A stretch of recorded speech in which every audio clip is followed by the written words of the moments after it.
सम्मा सम्बुद्धो भगवान् बुद्धं भगवतं अभिवादेमि। स्वागतो भगवता धम्मो धम्मं नमामि।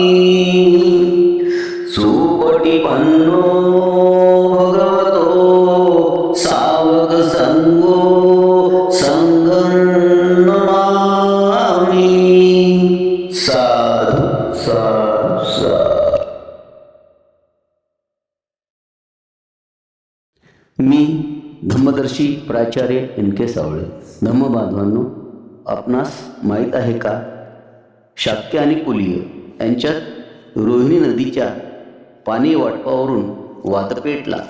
त्या समयी शाक्य सेनापतीने कोलियाविरुद्ध युद्धाची घोषणा केली आणि कोलियाशी युद्ध करण्यासाठी 20 ते 25 वर्ष वयाच्या प्रत्येक शाक्य पुरुषांनी सैन्यात भरती व्हावी असा ठराव सेनापतीने मांडला असता सिद्धार्थ गौतमाने त्या ठरावास विरोध केला आणि मी युद्धात भाग घेणार नाही असे म्हटले असता सेनापती म्हणाले, संघाचा सदस्य होताना तू शपथ घेतली होती, त्यापैकी एकाही शपथेचा भंग केल्यास संघ तुला शिक्षा देऊ शकते।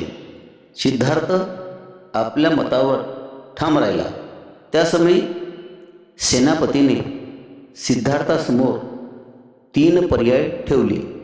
पहिला पर्याय सैन्यामध्ये भरती व्हावे, दुसरा पर्याय देहांत शासनाला किंवा देशत्यागाला संमती द्यावी, तिसरा पर्याय आपल्या कुटुंबियावर सामाजिक बहिष्कार टाकून त्यांची मालमत्ता जप्त करणे।